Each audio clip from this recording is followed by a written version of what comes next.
Today we're talking about the real-life threat of BOWs, or bioorganic weapons, from the Resident Evil series, specifically the T-virus and what it does to humans. I'm going to explore the potential for real-world equivalents and how likely it is that a huge pharmaceutical company is secretly developing their own world-ending pathogen right under your nose. Hey everyone, it's Jerson here and I'm back with another video. If these types of videos are something that you enjoy, you could really help me out by hitting that like button down below just by using the hands God gave you. So is it time to stock up on ammo and green herbs in preparation for a zombie apocalypse? Let's talk about it. All right, first things first, what exactly is a bioorganic weapon? Well, the term itself seems to originate in the Resident Evil series. It's difficult though, based on the phrase alone, to understand what they were actually creating, but thankfully, an in-game explanation gives us some clarity. A file in the Umbrella Chronicles, a retelling of the first two games' events, tells us that a bioorganic weapon, or BOW, is an organism mutated using the power of the T-virus developed by Umbrella. BOWs include all organic weapons intentionally designed by Umbrella, but do not include monsters created as a result of secondary infection by the T-virus. So basically, all monsters intentionally created as a weapon using the T-virus and probably any of the other viruses or parasites that we see in the later games. Interestingly enough, any creatures made unintentionally through exposure to one of their pathogens were called irregular mutants. Think the giant alligator.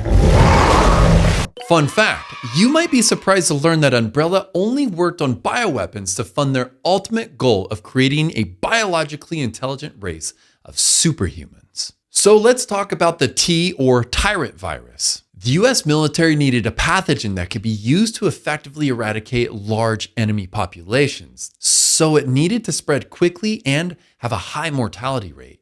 One of the earlier strains killed off 90% of its hosts, but they would die before having a chance to spread the infection. By bioengineering the progenitor virus, a retrovirus found in West African daisies with genes from leeches and the Ebola virus, they were able to successfully create a more powerful strain. This virus increased the chance of test subjects surviving the initial infection and developing what they called the cannibal disease. Enter the zombie. This here is your standard BOW, a human in the advanced stages of cannibal disease. These zombies have severe brain damage, murderous aggression, and an obsessive hunger. This, of course, is what leads them to seeking out and attacking anyone who's not already infected. Thankfully, because this virus also leads to necrosis throughout the body, they usually aren't the most agile weapons. Except Umbrella still had a problem, that 90% infection rate.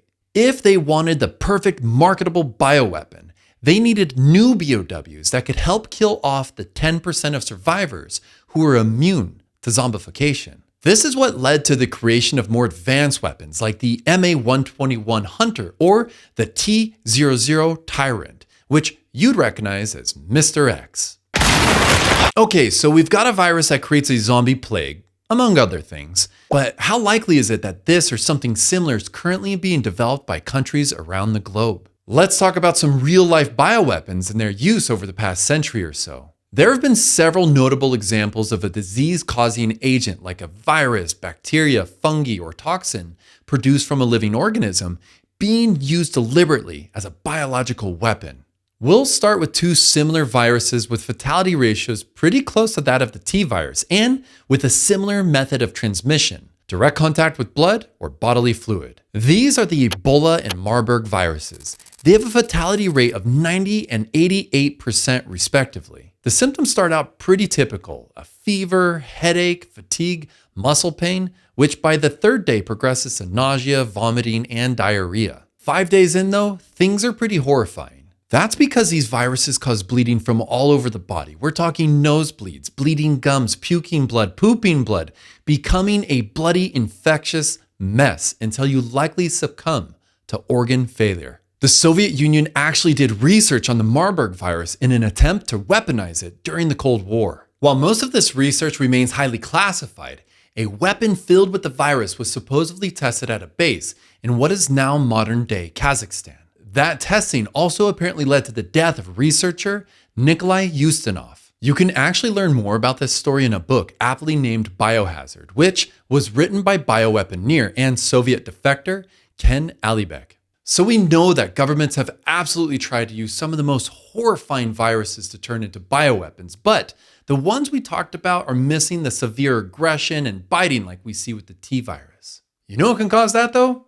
Rabies. You're likely already well aware of rabid animals becoming aggressive and foaming at the mouth. What's more though, if rabies is left untreated, the fatality rate jumps to 99.9%. If researchers can somehow combine genes of something like Marburg and rabies, you might have some sort of bioengineered real-life superpathogen resembling the T virus. The Cold War was almost 80 years ago, so surely they've made something like this by now, right? Well, luckily for everyone, that supposedly ended with the Biological Weapons Convention in the mid-1970s. The BWC effectively prohibits the development, production, acquisition, transfer, stockpiling, and use of biological and toxin weapons.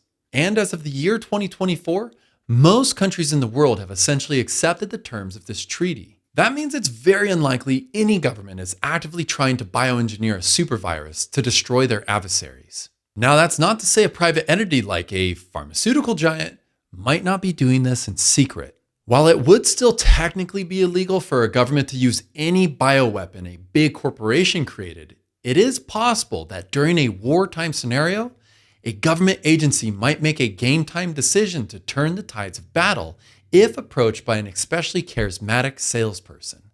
But the biggest issue with bioengineering a highly infectious and deadly virus in a lab is the likeliness of it being mishandled and then infecting the ones doing the research, like our pal Nikolai.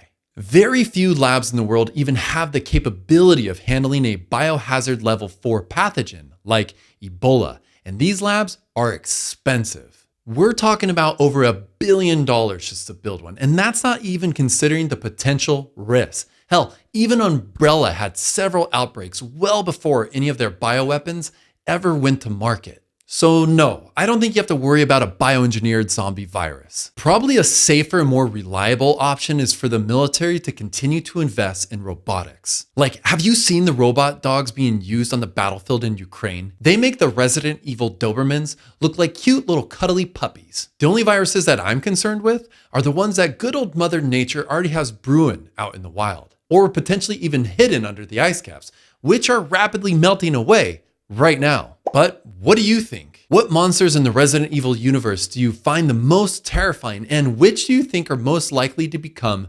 real-life bioweapons? Let me know down in the comments below. Also, let me know which world-ending scenario from your favorite video game you'd like me to cover next. And if you haven't already, now would probably be a really good time to subscribe to the channel to see more videos like this in the future. And until the next one, adios.